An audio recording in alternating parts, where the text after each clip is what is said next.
नमस्कार दर्शकों, आप देख रहे हैं डीडी हिमाचल, हिमाचल के रंग दूरदर्शन के संग, और मैं हूं आपके साथ मेघा शर्मा। आज नमस्ते हिमाचल के इस विशेष अंक में हम आपका परिचय करवाने जा रहे हैं एक ऐसी आवाज से जिसमें पहाड़ों की नमी भी है और संस्कृति की गरिमा भी। दर्शकों, सलोने हिमाचल का संगीत यहाँ के पहाड़ों की तरह उन्नत और घाटियों सा मोहक है। और आज स्टूडियो में हमारे साथ जो खास मेहमान मौजूद है वो हिमाचल के जिला किन्नौर की खूबसूरत वादियों से संबंध रखते हैं।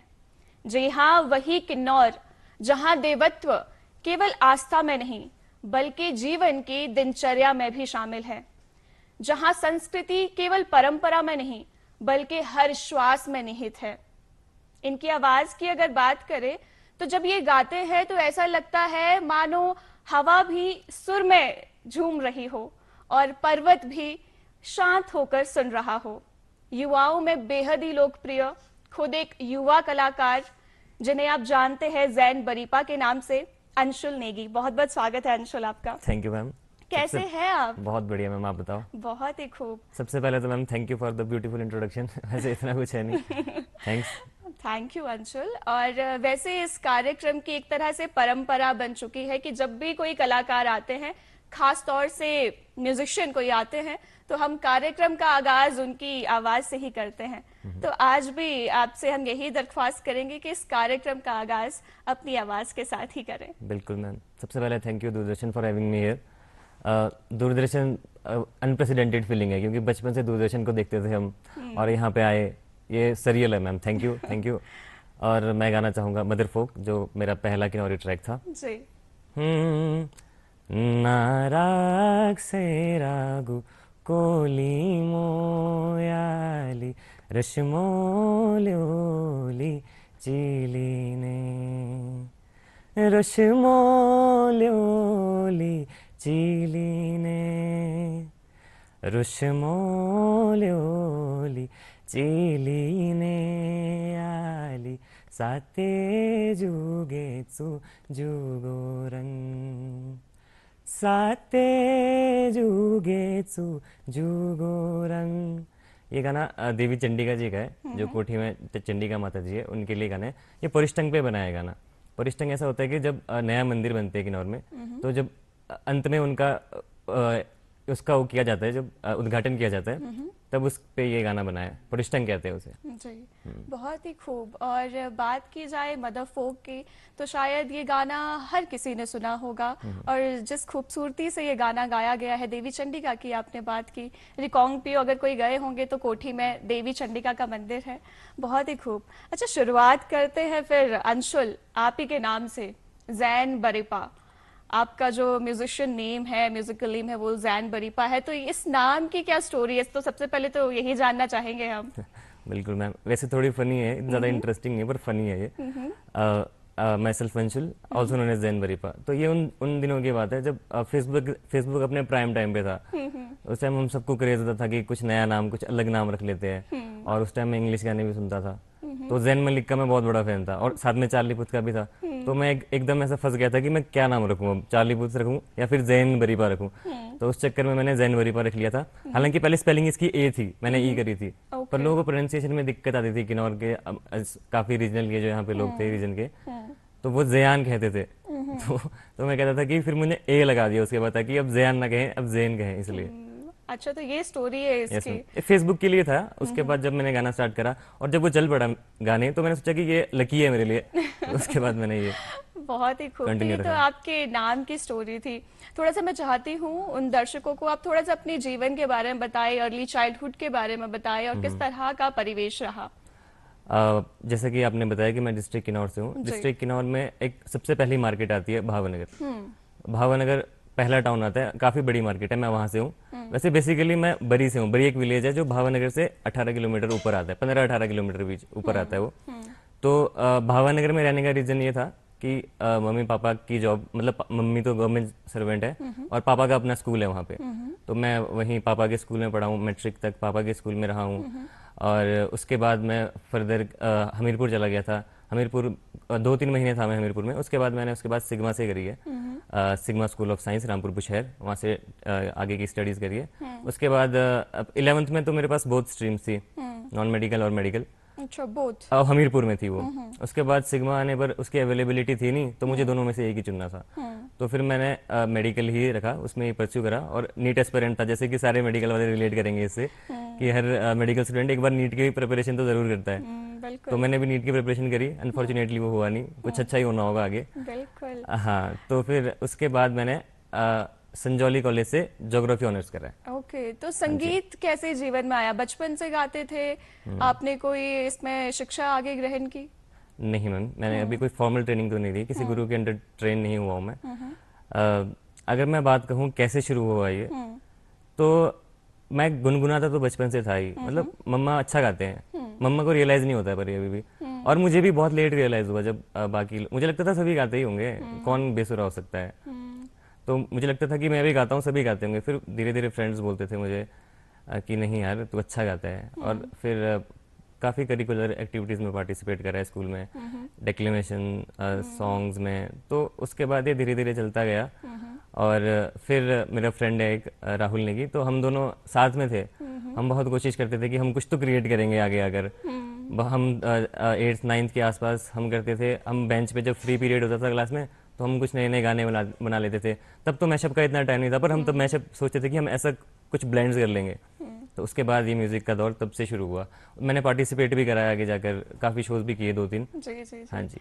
तो यानी कि स्कूल टाइम से ही, जैसे कि हर बच्चा को करिकुलर एक्टिविटी में पार्टिसिपेट करता है, तो आप बचपन में भी गाया करते थे, गुनगुनाया करते थे। हाँ जी। तो मेरे ख्याल से जब आप गाते ही थे, तो कोई गाना ऐसा तो जरूर रहता है जो दिल के बड़ा करीब रहता है, और हर कोई चाहता है कि एक बार हमें, मतलब बार बार कहते हैं कि प्लीज गाना आप हमें सुना दीजिए। तो कोई ऐसा गाना जो आप अक्सर गुनगुनाते हो? बिल्कुल मैम, ये बहुत फ़नी रहा है, क्योंकि मैंने कभी टेलीविज़न या म्यूज़िक बॉक्स से कभी म्यूज़िक नहीं सुना। हाँ। सिर्फ मम्मा जो गुनगुनाते थे उससे सुना। और एक मेरे भैया है कज़न सोमेश नेगी, वो गुनगुनाते थे। और वो जो भी लिरिक्स में गड़बड़ करते थे वो हम भी करते थे फिर, क्योंकि मैंने कभी तो सुना था नहीं वो गाना। और ये बहुत फनी चीज़ रही है कि जब से मैंने गाना स्टार्ट करा, उसके बाद स्कूल टाइम तक, जब तक भी मैंने स्टेज परफॉर्म करा है, मैंने एक ही गाना गाया, वो है तुझसे नाराज। ओ। हमेशा मैं एक ही गाना गाता था वो। तो बिल्कुल वो गाना फिर आज तो हम जरूर ही सुनना चाहेंगे। बिल्कुल मैम, आज यहाँ भी बनता है वो गाना। बिल्कुल बनता है।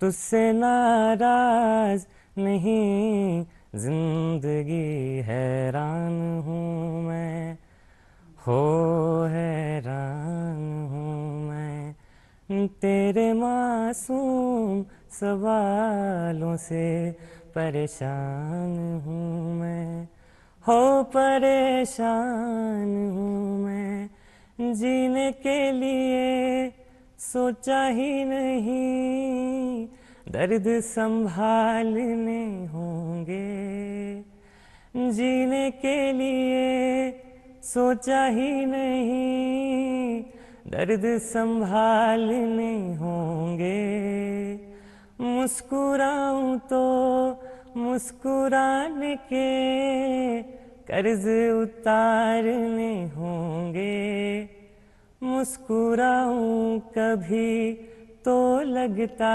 है जैसे होठों पे कर्ज रखा है, तुझसे नाराज नहीं, जिंदगी हैरान हूँ मैं, हो हैरान हूँ मैं, आज अगर भर आई है बूंदे बरस जाएगी, कल क्या पता। इतने लिरिक्स आते मैं भूल गया। अरे नहीं, बहुत बढ़िया। तो बचपन में आप ये गाना अक्सर गुनगुनाया करते थे, और बचपन कभी भूला भूला नहीं करते हैं, और वो गाना आज भी आप गुनगुनाते हैं और बेहद ही खूबसूरत लगता है। जैसे आपने बताया कि आपने कोई भी शिक्षा ग्रहण नहीं की, फॉर्मल एजुकेशन आपने म्यूजिक में खास तौर से नहीं ली है, तो कितना मुश्किल होता है बिना गुरु के इस फील्ड में आगे बढ़ना और अपने अंदर ये गुरु तलाश भी करना। हाँ जी, वही कि मैंने फॉर्मल ट्रेनिंग तो नहीं ली है किसी गुरु से, और बिल्कुल लेनी चाहिए। पर ऐसा नहीं है कि मैंने इसको बिल्कुल एक्सप्लोर नहीं करा। बहुत सारे ऐसे गुरु हैं जिनको मैं मानता हूँ कि इनसे कुछ सीख सकता हूँ मैं। बहुत सारे जॉनर्स एक्सप्लोर करे मैंने। जी। मैं हिंदी सुनता हूँ, किन्नौरी, पहाड़ी, कुल्लूवी सब सुनता हूँ, इंग्लिश सुनता हूँ, हिप हॉप भी सुनता हूँ हालांकि मैं। तो हालांकि थोड़ी दिक्कत तो आती है, पर ज़रूर अगर मैं आगे परस्यू करना चाहूँ, अगर मैं सीखना चाहूँ तो मैं ज़रूर सीखूंगा। जी। हाँ जी। बहुत ही खूब। तो अभी आपने क्या सोचा, एकदम डेडिकेटेड आप लाइफ म्यूजिक को करना चाहते हैं या साइड बाय साइड आप कुछ और भी कर रहे हैं? मैम वैसे मैं कॉम्पिटिटिव की तैयारी कर रहा हूँ, तो म्यूज़िक तो हमेशा से ही रहेगा। पेरेंट्स हमेशा चाहते थे कि आप करो, पर बेसिक चीज़ ये थी कि हिमाचल में म्यूज़िक को एज ए सिक्योर प्रोफेशन नहीं देखा जाता। बिल्कुल। तो मम्मी पापा हमेशा यही चाहते थे कि आप करो, मतलब इसके लिए पैशन के लिए पूरी रिस्पेक्ट थी उनकी। पर वो चाहते हैं कि फाइनेंशियली इंडिपेंडेंट होना भी उतना ही ज़रूरी है। आप अर्न कैसे करोगे? तो उसके लिए मैं कॉम्पिटिटिव की तैयारी कर रहा हूँ, और नॉलेज तो हेल्प करती ही है किसी भी चीज़ में। बिल्कुल। तो कहीं ना कहीं ये जो फील्ड है काफ़ी ज़्यादा वर्सेटाइल है, और बोल सकते हैं कि अभी भी कहीं ना कहीं लगता है कि फाइनेंशियल जो एक डिपेंडेंस होती है, सिर्फ अगर आप इसी फील्ड की बात करें तो वो दिल में एक डर सा रहता है। तो आप दोनों अब किस तरह से ये सारी चीज़ें किस तरह से बैलेंस आउट कर रहे हैं, एक तरफ म्यूज़िक और दूसरी तरफ कॉम्पिटिटिव एग्जाम्स भी? बिल्कुल मैम, कॉम्पिटिटिव में स्ट्रेस तो होता ही है, पर म्यूज़िक हील कर लेता है वो चीज़। बिल्कुल। जब भी मेरा मन करता है कि अब कुछ करूँ, तो म्यूज़िक सुनता हूँ मैं, गुनगुनाता हूँ मैं, स्ट्रेस रिलीफ मिलता है, और मेरा जो पैशन है वो चल रहा है, काम बहुत अच्छे से चल रहा है मतलब। बहुत ही खूब। अच्छा, आपका एक कवर सॉन्ग है सैम्स, जो लोगों ने आई थिंक सबसे ज्यादा पसंद किया, तो वो मैं चाहती हूँ कि आप वो जरूर गुनगुना दीजिए हमारे दर्शकों के लिए। ठीक है मैम, सबसे पहले तो मैं सेम्स के बारे में बता देता हूँ। आहा। सेम्स ऐसा गाना है जो हो सकता है मेटाफर हो। इसकी जो लाइन है, पहले मैं गुनगुना लेता हूँ। जी। तेम्मा शारे नीलिमा मन बनु छदो संगलानी, तेम शारे ग्यालिमा छांगो शारो लानी, तेम्मा शारे नीलिमा मन बनु छदो संगलानी, तेम शारे ग्यालिमा छांगो शारो लानी, पितांगो शानंग माशिशे चौरासु छदो संगलानी, चौरासु व्यंग नीलिमा पितांगो शानंग शनि। तो इसका जो जो लिरिक्स लिखे गए हैं इसके, बहुत खूबसूरत लिरिक्स हैं इसके। मतलब जो वर्ड टू वर्ड है उसका मतलब तो वो ये कहना चाह रहे हैं कि बोलते हैं कि तेम बहू को बोलते हैं किन्नौरी में। अगर आप चाहते हो कि आपकी बहू सुंदर हो, तो मेक श्योर करो कि आपका बेटा भी उतना ही सुंदर हो। मतलब ऑब्वियसली तो मेटाफर ही होगा। जी, अगर आप बिल्कुल। चाहते हो कि आपकी बहू काबिल हो, तो पहले अपने बेटे को भी काबिल काबिल बनाओ उतना। और जो दूसरी लाइन है इसकी, बोलते हैं कि पितंग होता है दरवाजा, आहा। और अगर आपके दरवाजे में ताला नहीं लगाया है आपने, आप दरवाजा खुला छोड़ के गए हो, और फिर आप बोलते हो कि चोर ने चोरी कर दी और चोर को ब्लेम कर रहे हो आप, तो अगर आप चाहते हो चोरी ना हो, तो आप भी खुद अपने तरीके से पूरी एहतियात बरतिए। बहुत ही खूब। अच्छा, आप किन्नौर की एकदम खूबसूरत वादियों से संबंध रखते हैं, बहुत ही ताजगी, सादगी, हर एक चीज देखने को मिलती है। थोड़ा सा बताएं किन्नौर की संस्कृति के बारे में। बिल्कुल मैम, किन्नौर बहुत खूबसूरत जगह है। अगर कोई आए है, रिलेट कर पा रहे होंगे मुझसे, वो आप आए हो तो आप भी रिलेट कर पा रहे होंगे। बिल्कुल। तो किन्नौर एक, जैसे हिमाचल अपना मिनी इंडिया है, वैसे किन्नौर हमारा मिनी हिमाचल है। हर हर मोड़ पे कल्चर, डायलेक्ट चेंज होते हैं। एक ही गांव में बहुत सारी कम्युनिटीज, बहुत सारे डायलेक्ट्स होते हैं। आप खूबसूरत चीज़ देखोगे कि हर मोड़ पे आपको अलग टेरेन दिखेगा। अगर आप रेन फॉरेस्ट भी है किन्नौर में, जहाँ से मैं हूँ बरी से, वो किन्नौर का हाईएस्ट रेनियस्ट प्लेस है। चारों तरफ रेन फॉरेस्ट से घिरा हुआ है वो। और आप जाके देखोगे तो थोड़े थोड़े नाकों जैसे ऐसे कोल्ड डेजर्ट टाइप्स भी है, और बड़े बड़े माउंटेन्स, वो तो किन्नर कैलाश सब जानते ही है। बिल्कुल। और वैलीज, सांगला वैली, छितकुल, कितनी प्यारी चीज़ है। तो और वैसे ही कल्चर भी हमारा है तो यूनाइटेड है पूरा किन्नौर, पर थोड़ा थोड़ा डिफरेंस हर जगह है। और बात रही अगर कल्चर की, मैं बात करूँ संगीत से, अगर मैं इसको कनेक्ट करना चाहूँ, तो ऐसा तो नहीं है कि कोई डिफाइन है कि किन्नौर का कल्चर ऐसा ही होगा या किन्नौर का म्यूजिक ऐसा ही होगा। पर मैं ये मानता हूँ कि सबसे पहले तो जो किसी भी रीजन की का कल्चर होता है, वहाँ की ज्योग्राफी डिसाइड करती है। वहाँ का पोशाक, पहनावा और खान पान कैसे रहते हैं, तो वहाँ की ज्योग्राफी डिसाइड करती है। जैसे हम कहते हैं कि पुराने ज़माने में बहुत बड़ी बड़ी, बहुत बर्फ़ पड़ती होगी बहुत ज़्यादा, तो वो जो ऊन की दौड़ू पहनते हैं। और जो हमारा फेस स्ट्रक्चर भी होता है, आप देखोगे, हम, मेरा तो नहीं होता, पर जो अपर किन्नौर के लोग बिल्कुल। होते हैं उनका फेस फीचर्स ऐसे होते हैं कि वो ऐसे दिखते हैं तिब्बती जैसे, क्योंकि बर्फ इतनी पड़ती होगी तो वही बात है कि अब जेनेटिक म्यूटेशन आ जाती है तो आंखें छोटे छोटे वो नॉर्मल है। तो मुझे लगता है कि हम टोटली डिपेंड वहाँ पे एग्रीकल्चर पे है। तो वहाँ की जो शुरुआत हुई होगी ओरिजिन वो मंदिर से, वो मंदिर एक जंक्शन हुआ करता था पहले, अभी भी है मतलब जंक्शन। तो जैसे उख्यांग होता है, एक फेस्टिवल है उख्यांग, बिल्कुल। फुलाइच कहते हैं जी उसे, जी। वो एक थैंक्स गिविंग है डीएटी के लिए। उसके बाद हम उस वो जब गाना गाते हैं उख्यांग जो मेला लगता है, उसके बाद फसल कटाई होती है। जी। सबसे पहले देवता जी को ब्रह्म कमल एक फूल है जो हिल टॉप होता है कंडे, वहां से लाया जाता है उसे, तो देवता जी को चढ़ाया जाता है वो। जी। उसके बाद हम हार्वेस्टिंग करते हैं। तो ये सब देखो हमारी इकोनॉमी पे डिपेंड करता है कि हम कहाँ से पैसा जनरेट कर पा रहे हैं या फिर हम किस पे डिपेंड है। तो वहां से हमारा फोक म्यूजिक निकला होगा, मतलब मेरा ये मानना है। बिल्कुल। हाँ जी। आपने जैसे उख्यांग का जिक्र किया, जैसे फुलेज भी कहा जाता है, तो फुलेज के समय कोई ऐसा खास गाना या कुछ रीति रिवाज जो उस समय किए जाते हो, थोड़ा सा उसके बारे में भी प्रकाश डालें। मैम वो सिर्फ कायंग लगता है वहाँ पे, कायंग हम कहते हैं, जैसे यहाँ पे नाटी होती है वो कायंग लगता है देवता जी के लिए, उनको थैंक यू कहने के लिए साल भर।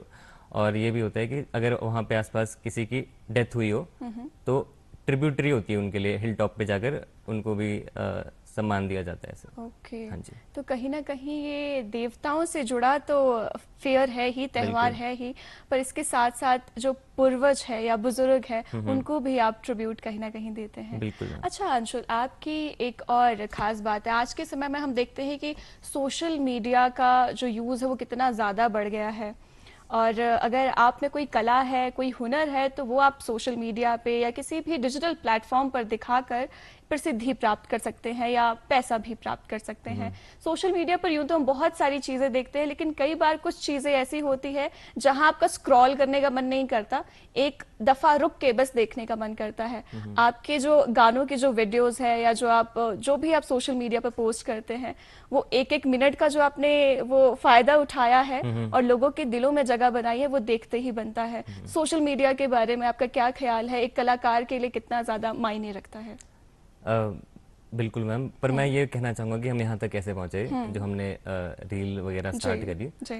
तो जैसा म्यूजिक चला है हिमाचल में और हमारे किन्नौर में भी, तो जैसा मैंने कहा पहले देवी देवताओं से हुआ होगा, मंदिर से स्टार्ट हुआ होगा, ये चीज़ शुरुआत वहाँ से हुई होगी।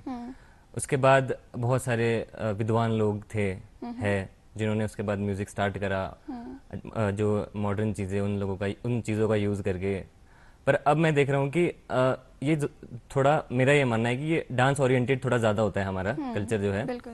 पर इसीलिए मैं चाह रहा था कि कभी ना कभी तो ये चेंज आना ही था, तो ये चेंज हमने किया ताकि लिसनर्स के लिए भी हो ये चीज़ कि वो भी सुन पाए अच्छे से सूदिंग गाने, मेस्मराइजिंग गाने। बिल्कुल। हाँ जी। जी, तो थोड़ा बताएं सोशल मीडिया ने किस तरह से हेल्प बिल्कुल किया? बिल्कुल। सोशल मीडिया सबसे बड़ी बात तो आपको एक एक्सेस देता है, डायरेक्ट रीच ऑडियंस तक वो आपकी हो जाती है। जैसे पहले होता था कि आपको वैलिडेशन चाहिए तो टीवी के बिना बहुत मुश्किल होती थी ये चीज़। तो अब आपका डायरेक्ट एक्सेस है ऑडियंस के साथ, आप अगर आपका कंटेंट अच्छा है तो वो चलेगी ही वहाँ पर चीज़। पर इसके कुछ और भी चीज़ें हैं जो प्रोज एंड कॉन्स में बता देता हूँ मैं आपको। जी। अब ये है कि इसमें रेलेवेंट रहना बहुत, मतलब आर्टिस्ट के ऊपर प्रेशर है रेलेवेंट रहने के लिए, और कई बार कंसिस्टेंसी के प्रेशर में क्रिएटिविटी खत्म भी हो जाती है। बिल्कुल। और फिर इसके कुछ भी कर लेते हैं कई बार हम रेलेवेंट रहने के लिए। तो ये तो बहुत साइड है, तो हमको बैलेंस करके चलना पड़ेगा इस चीज़ के लिए। और 1 मिनट रील का जो आप कह रहे हो वो हमने ऐसे फन में बनाया था। जैसे शशि भैया है जो वैसे तो फैमिली रिलेशन में है, पर मैं उनका पहले बहुत बड़ा फैन रहा हूँ, टू बी वेरी ऑनेस्ट। मैं उनका फैन था। फिर जब हम मिले तो मैं पहले बहुत ऐसे रहता था कि कैसे बहुत बड़ा फैन हूँ मैं। फिर धीरे धीरे हम अब तो काफ़ी अच्छे दोस्त हैं हम। तो तब हमने फन में ये रील बनाई थी, रितंग की बनाई थी हमने, और वो रातों रात 20-30 के चली गई थी रितंग।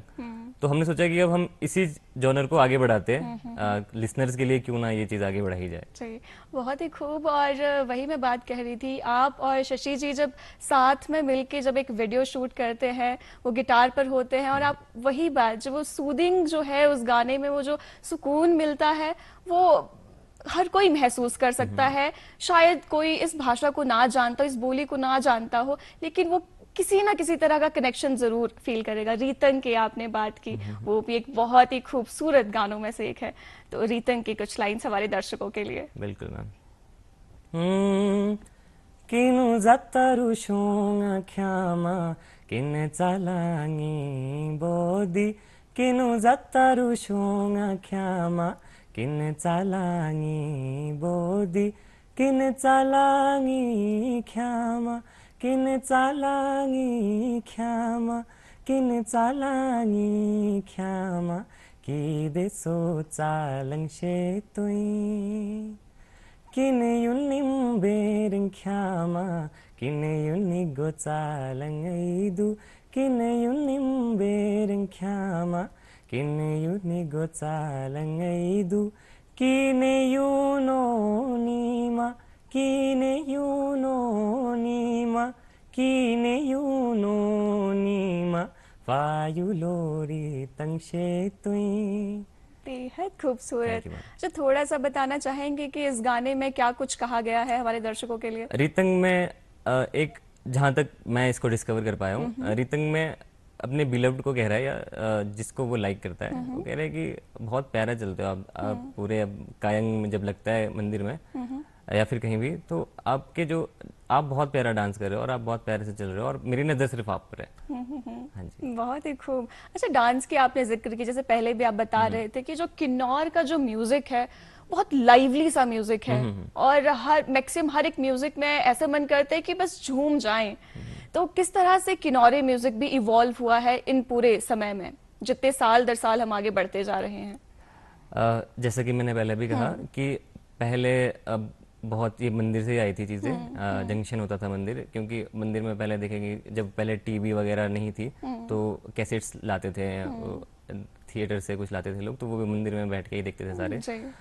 तो उसके बाद किन्नौरी म्यूजिक में मैं सबसे बड़ा क्रेडिट देना चाहूँगा सुरेंद्र नेगी जी को। उन्होंने बहुत बड़ा रेवोल्यूशन लाया है किन्नौरी म्यूजिक में, और हिमाचली म्यूजिक में भी बहुत बड़ा नाम है हिमाचली म्यूजिक का वो, और मैं उनका बहुत बड़ा फ़ैन हूँ टू बी वेरी ऑनेस्ट। तो वहाँ से आई चीज़, उसके बाद बहुत सारे और संगीतकार आए, बहुत सारे और सिंगर्स आए हैं, और धीरे धीरे इवोल्यूशन तो आता ही है। देखो ये तो change is the only constant, ये मेरा मानना है। तो अब हम चाह रहे हैं कि हम इसको थोड़ा इंडी किन्नौरी टाइप में करें। अब हो सकता है आगे कुछ और चीज़ आए, इवॉल्व हो जाएगी, वो आगे भी हो जाएगी।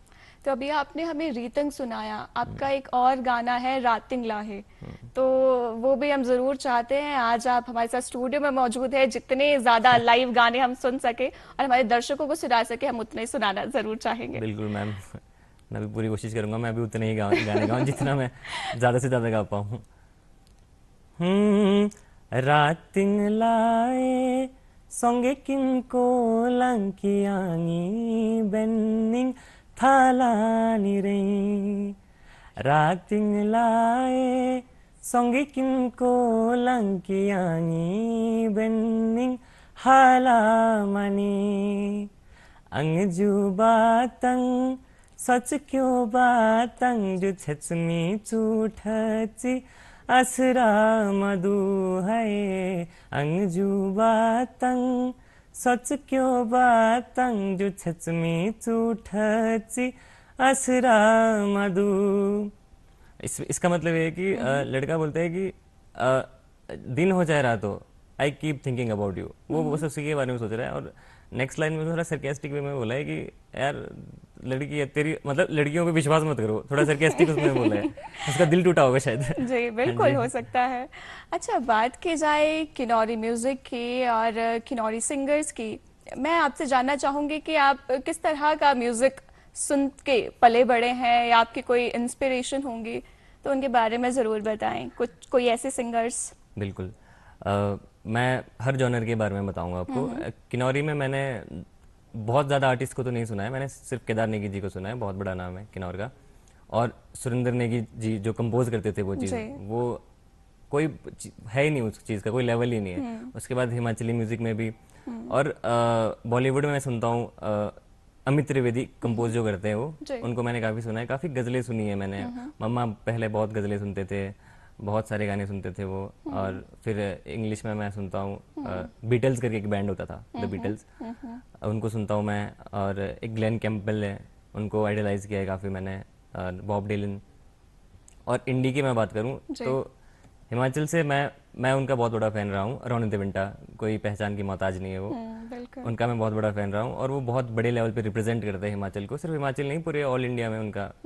और बाकी भी मैं सुनता रहता हूँ, हर तरह के गाने सुनता हूँ मैं। जी। तो आपने बहुत से नामों का जिक्र किया, केदार नेगी जी की बात ले लो, जाना माना नाम है किन्नौरी म्यूजिक में। सुरेंद्र नेगी जी बहुत बड़े म्यूजिक प्रोड्यूसर कंपोजर में से एक है और उनका जो कंट्रीब्यूशन है वो देखते ही बनता है। रोनित वेंटा का आपने जिक्र किया। सारे ही सिंगर्स कहीं ना कहीं हमारी जो संस्कृति है उसको देश देशांतर तक फैलाने का काम कर रहे हैं। आपकी मैं बात करूँ अंशुल, आप किस तरह का कंट्रीब्यूशन देना चाहते हैं हिमाचली या किन्नौरी म्यूजिक को? अभी तो मैं बैलेंस करके चलाऊँ जी। चीज़ें, क्योंकि मैं कॉम्पिटिटिव्स की भी तैयारी कर रहा हूँ। और ये बहुत बड़ा पायदान है संगीत बहुत बड़ा पायदान है। हर दिन कुछ नई चीज़ मिलती है, हर दिन लगता है कि अभी तो बहुत कुछ सीखना है। और मैं भी चाहता हूँ कि मैं सच में एक अच्छी सी ट्रेनिंग लूँ म्यूज़िक की, क्योंकि म्यूज़िक को सीखने में अपने आप में ही बहुत बड़ी बात है, बहुत जी। बड़ी चीज़ है म्यूज़िक। जी। तो मैं चाहता हूँ कि म्यूज़िक में जो फोक है, अगर मैं हिमाचल की बात करूँ, फोक की मिठास रहनी चाहिए। फोक के साथ छेड़खानी नहीं करनी चाहिए। उसको हम ऐसा कर सकते हैं कि आज का यूथ भी सुन पाए उसको, और जो बड़े बुजुर्ग लोग हैं वो ऑफेंड ना हो इस चीज़ से। तो मैं इस चीज़ को आगे कैरी करना चाहता हूँ। जी। जैसे आपने इस चीज़ का जिक्र किया, अक्सर ये बात कही जाती है कि जो हमारा पहाड़ी म्यूज़िक की ही मैं बात करूँगी कि उससे छेड़छाड़ की जा रही है, वो अपने मूल रूप से कहीं ना कहीं उसको ख़त्म किया जा रहा है और संस्कृति पर ये प्रहार है। आप काफ़ी युवा कलाकार हैं, आपके क्या थॉट्स है कि समय के साथ अपने म्यूज़िक को, अपनी संस्कृति को आगे बढ़ाने के लिए क्या कुछ किया जाना चाहिए ताकि उसका जो मूल रूप है वो भी ज्यादा ना बदले और हम समय के साथ बदले भी, ताकि और लोग भी हमारा म्यूजिक सुने? जैसे कि मैंने पहले भी कहा, ये कमर्शियल, ये चीज़ें कमर्शियलाइज जब से हुई है, चीज़ें मोनेटाइजेशन वगैरह हुई है, तो लोग लिबर्टी मिल गई है सबको ये चीज़ें कि वो जी। खुद से कुछ भी कर सकते हैं। जी। पर सबको एक ध्यान तो रहना ही चाहिए कि आप फोक से छेड़खानी ना ही करें। करें तो ऐसे बड़े बुजुर्गों को, जैसा वो कहते हैं कि उनको बुरा नहीं लगनी चाहिए चीज़ें, क्योंकि वो रूट्स है हमारे, वहाँ से निकली है ये सब चीज़ें। तो मेरा तो यही मानना है कि आप फोक को कैरी करके चलो। अगर आप हिमाचली म्यूजिक पे काम करना चाहते हो, ठीक है, मैं मानता हूँ कि कुछ करना पड़ता है, आर्टिस्ट अगर पैसा कमाएगा तो वो कुछ भी करता है, पर आपका कंटेंट अच्छा है तो वो किसी भी हालत पे चलेगा। आज नहीं चलेगा, 1-2 साल बाद चलेगा, पर जरूर चलेगा वो। जी। हाँ जी। बहुत ही खूब। अच्छा, इसके साथ ही आपका एक और गाना है अनंत, और जो हमारे सैनिकों के लिए कहीं ना कहीं डेडिकेटेड है, तो अनंत के बारे में थोड़ा सा बताएं और इसकी लाइंस हम जरूर सुनना चाहते हैं। बिल्कुल मैम।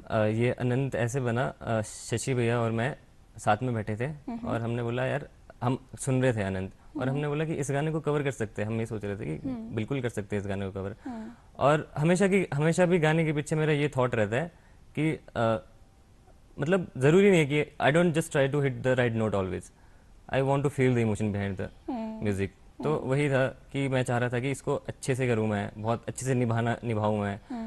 अनंत राम जी, जो ग्रेनेडियर थे अनंत राम जी, जी। वो मार्टिर, उनके लिए था ये डेडिकेटेड गाना।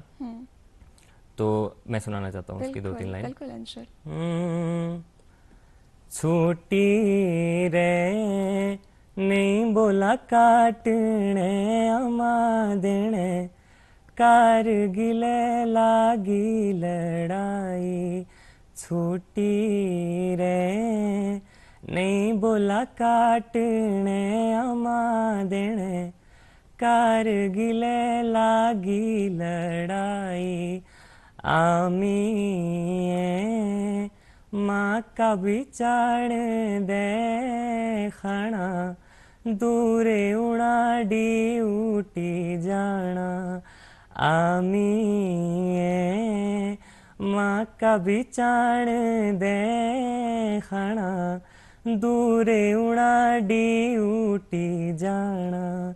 शादी रे सूट नी कोरने अमा मेरे, बांका मेरे फौजीरा बाणा।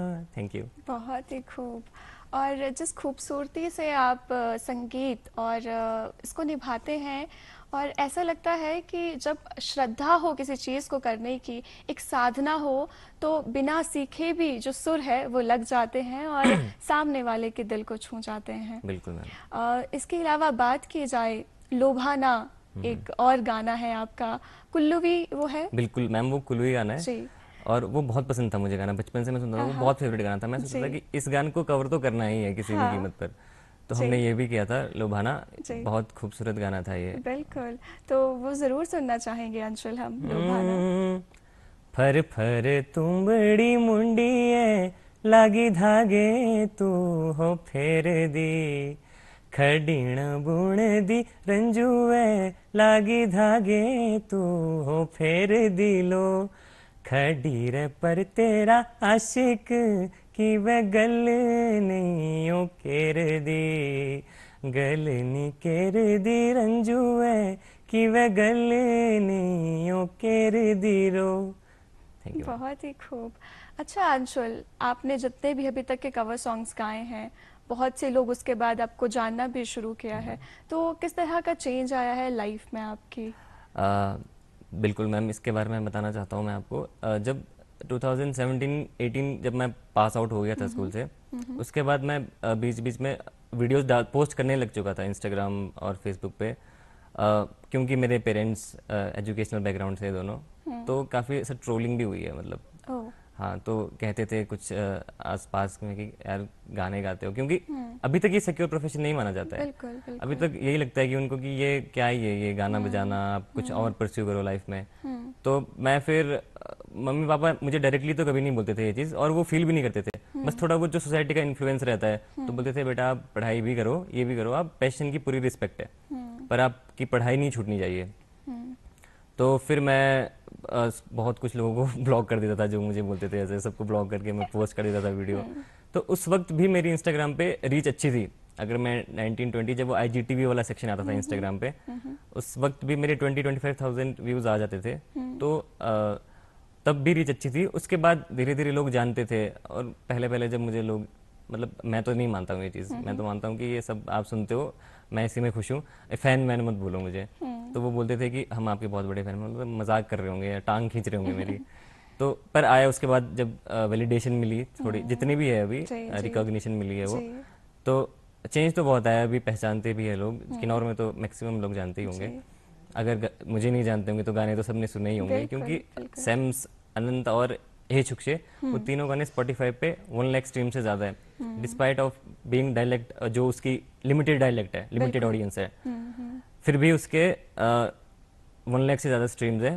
और मुझे नॉर्थ ईस्ट से करते हैं मैसेजेस, लोग लद्दाख से करते हो, रिलेट करते हैं, बोलते हैं आप 1 मिनट के गाने बनाते हो, आप थोड़े आगे के बनाओ। पर मैं ये बोलना चाहूँगा लोगों को कि हम बहुत जल्दी ओरिजिनल पे काम कर रहे हैं, और बहुत ही बड़ा गाना आने वाला है। बहुत ही खूब। हाँ तो जी। यानी कि अब हमें कवर सॉन्ग्स के साथ साथ अंशुल का एक ओरिजिनल गाना भी जल्दी ही देखने को मिलेगा। हाँ जी, 2-3 प्रोजेक्ट्स आ रहे हैं, जिसमें से 1-2 तो प्रॉपर ओरिजिनल है, हमने ब्लेंड करा है उसको, हाँ। बीच में कुछ किन्नौरी भी है। जी जी। हाँ जी। बहुत ही खूब। बहुत बहुत अग्रिम शुभकामनाएं थैंक यू, आपको। थैंक यू, बहुत बहुत अंशुल, शुक्रिया। बात की जाए कोई खास लम्हा, जैसे आपने बताया कि स्टार्टिंग में ट्रोलिंग का भी शिकार होना पड़ा, क्योंकि आपके पेरेंट्स जो है वो एजुकेशनल बैकग्राउंड से हैं और इसी में अपनी सेवाएं दे रहे हैं, लेकिन कोई खास लम्हा जो मतलब आपको एकदम आपका दिल खुश हो गया हो कि यार मैं जो भी कर रहा हूँ अच्छा ही कर रहा हूँ? अगर मैं इसकी बात करूं तो ये, इसकी शुरुआत नगमे 21 करके एक मैशअप किया था, वहीं से होगी इसकी शुरुआत, म्यूजिक के ही अगर मैं संदर्भ में बात करूं। जी। पहले हमने एक्सपेक्टेशन तो हमारी बहुत थी, हम बहुत सपने देखते थे कि यार हम ऐसा करेंगे, हम वैसा करेंगे। तो नगमे 21 जब आया था, नगमे 21 के शूट के लिए सबसे पहले तो मैं अपने बहुत सारे फ्रेंड्स का थैंकफुल हूँ। हमने कहीं कहीं से बहुत पैसे थोड़े थोड़े जुटा के हमने वो शूट करा, गाना बनाया, और उसमें राहुल का म्यूजिक था। उसके बाद ऐसा हुआ कि धीरे धीरे हम सोचते थे कि यार फिर व्यूज़ कम आने लगे उसमें, रुक गया था एक टाइम पे वो गाना। अब फिर हमको लगा कि अरे चलो कोई बात नहीं, कभी ना कभी चलेगा, और उसी साल वो अगस्त के बाद वो 1 लाख चला गया था, 1 लाख क्रॉस कर दिया था उसने। तो हमको लगा यार बहुत बढ़िया हुआ है, तो वो था मेरे लिए बेस्ट टाइम, जब अरे वाह। फिर मम्मी पापा को लोग कॉन्ग्रेचुलेट करने लग गए थे। वो जो लोग पहले ट्रोल करते थे ना, वो कॉन्ग्रेचुलेट करने लगे कि बहुत बढ़िया काम कर रहा है आपका बेटा। तो तो ये बेस्ट आज टाइम उनका रिएक्शन किस तरह का होता है किनका? पेरेंट्स का? पेरेंट्स का तो हमेशा से अच्छा था। वो हमेशा, वो मुझे प्राउड से नहीं कहते हैं कि हम खुशनसीब है, पर मैं खुशनसीब हूँ एक्चुअली, जो उनके जैसे पेरेंट्स मिले हैं मुझे।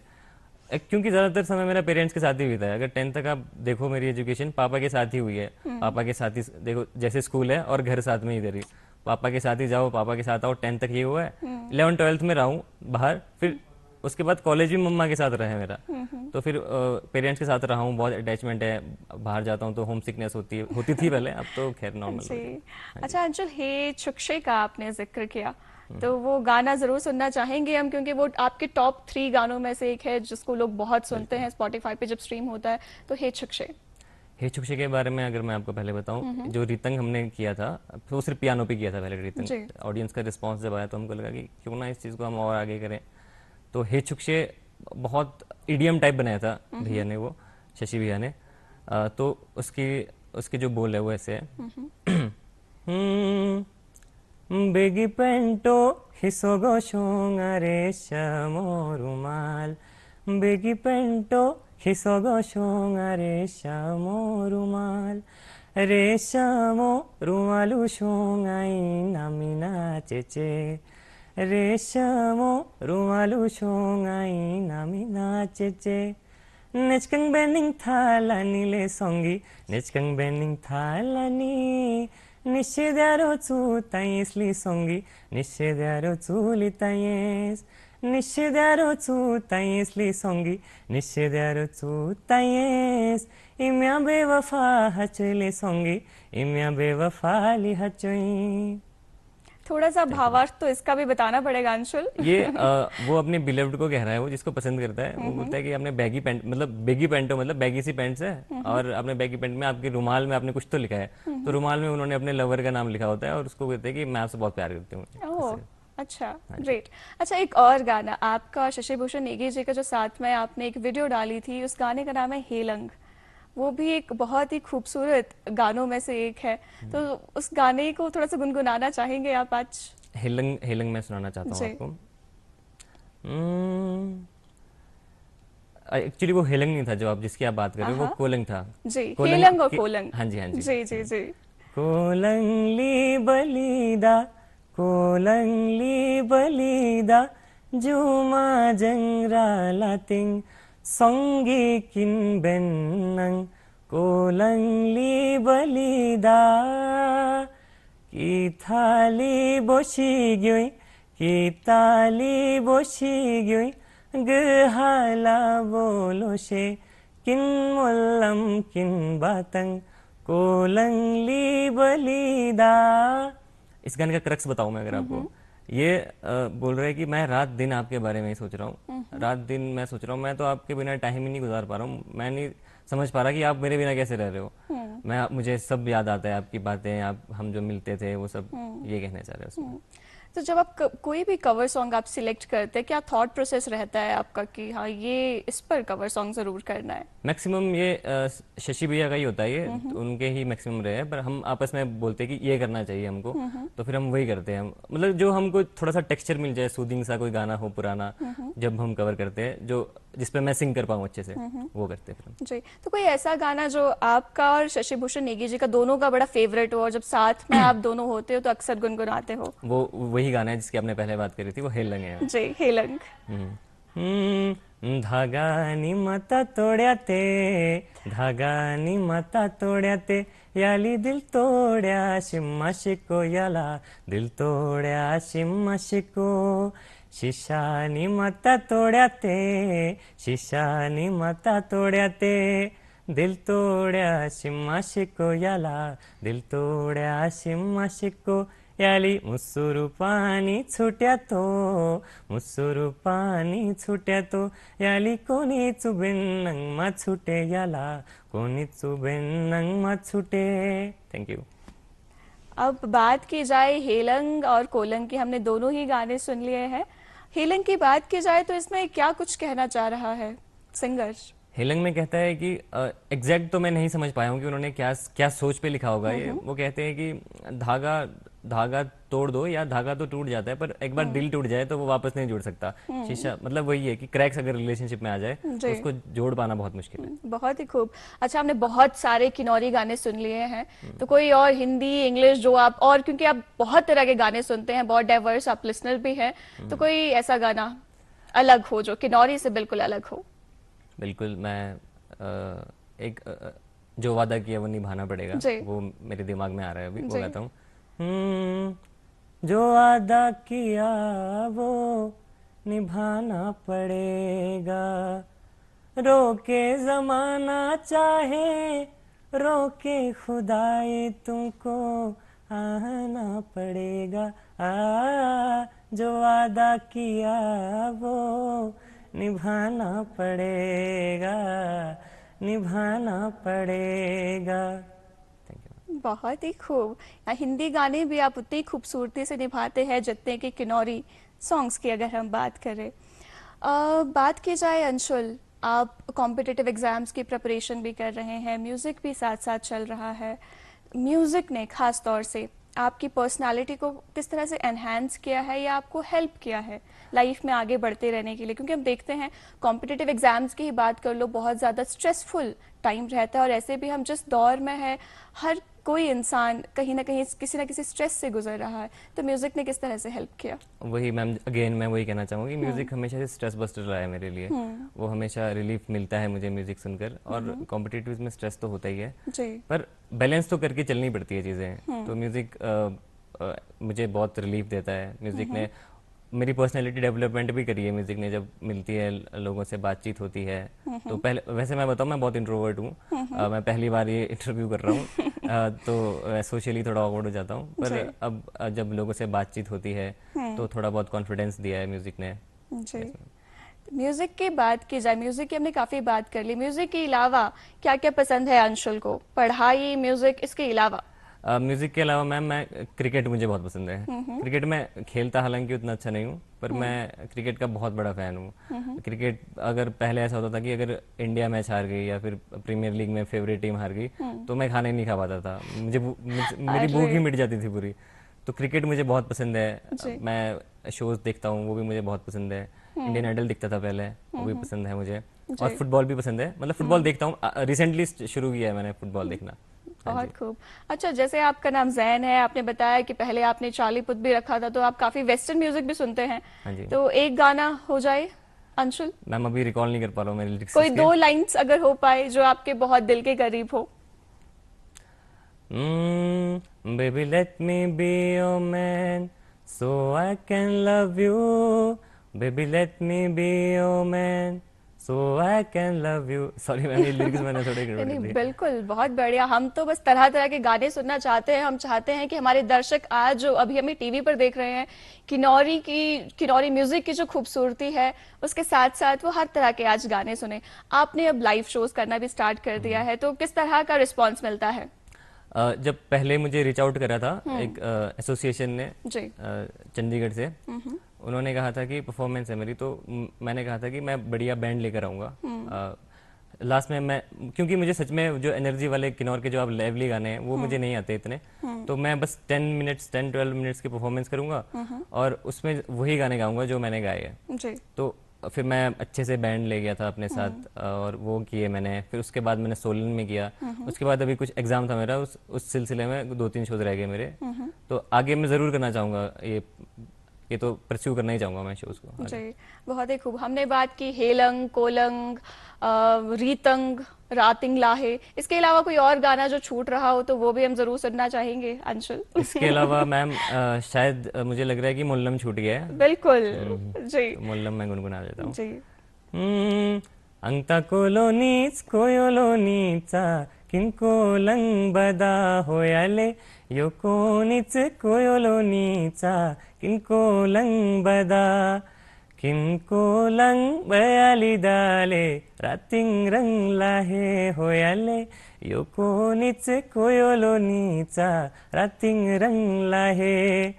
ये और कोलंग ली बदा और जो मुल्लम है, कोलंग और मुल्लम, इसके लिरिक्स सिमिलर है, इसका मतलब भी ऑलमोस्ट सिमिलर ही है। हाँ जी। यानी कि दोनों चीजें क्या कहना चाहती थी, एक बार फिर से आप मैं एक्सप्लेन कर आपके बारे में सोचता हूँ दिन और रात में, आप भी क्या मेरे बारे में सोचते हो? यानी कि आपने जितने भी कवर सॉन्ग गाए हैं उसमें प्यार भर भर के है, बिल्कुल। सारे सॉन्ग कहीं ना कहीं लव सॉन्ग ही है ना? अनंत की भी बात की जाए तो उसमें भी किस तरह से वो देशभक्त थे और किस तरह से उनके जीवन के बारे में थोड़ा सा आपने बताया कि वो क्या बताना चाह रहे हैं जंग में जाने से पहले। आपने अपने फ्यूचर प्लान्स की बात की थी कि काफी कुछ प्रोजेक्ट्स आ रहे हैं। थोड़ा सा मैं चाहती हूँ कि अब हम कार्यक्रम के एकदम अंतिम चरण पर आ गए हैं, थोड़ा सा उसके बारे में और बताएं ताकि आपकी जो ऑडियंस है वो एकदम एक्साइटेड रहे आपके न्यू प्रोजेक्ट्स के लिए। आने वाले जो प्रोजेक्ट्स है वो 2-3 महीने में 2-3 प्रोजेक्ट्स ही आने वाले हैं। उसमें से 2 तो ओरिजिनल गानों पे हम काम कर रहे हैं, और आगे के प्लान्स ये है कि मैं अपनी ऑडियंस को बोलना चाहूंगा कि कुर्सी की पेटी बांध के रखिए, बहुत बड़ी बड़ी चीजें आने वाली है। बहुत ही खूब। अभी तक की जर्नी में क्या कुछ सीखा है अंशुल आपने, क्योंकि बिना गुरु के शिक्षा लेना और सोशल मीडिया का बिल्कुल सही तरह से इस्तेमाल करना, और वो आवाज में वो सादगी है, ठहराव है, वो सभी में देखने को नहीं मिलता। जैसे आप भी बता रहे हैं कि कितना ज्यादा गाने ऐसे हैं जिसमें एकदम जोश आ जाए, आप में वो सूदनेस है। तो पिछले कुछ वर्षों में क्या कुछ सीखा है आपने अपनी इस जर्नी से? सबसे पहले तो मैं ये बताना चाहूँगा कि आर्टिस्ट जितना वर्सेटाइल हो उतना अच्छा है। कि मैं भी चाहता हूँ कि मैं हर तरह के गाने गाऊँ। उसके लिए मैं चाहूँगा कि मैं फॉर्मली ट्रेनिंग लूँ गुरु के अंडर। तो ये ज़रूर है कि मैं सूदिंग गाने गाता हूँ, पर मैं चाहता हूँ कि मैं और भी अच्छे गाने गाऊँ, और इसने मुझे काफ़ी चीज़ हेल्प करी है। म्यूज़िक ने हेल्प करती है। कोई भी चीज़ आप अच्छे से परस्यू करो, अच्छे से शिद्दत से कोई भी चीज़ निभाओ, नॉलेज हर चीज़ में आपको हेल्प करती है। तो यही है मैम। बहुत खूब। बहुत बहुत धन्यवाद, आप थैंक यू कार्यक्रम मैम। में आए और आपसे बातचीत करके बहुत अच्छा लगा।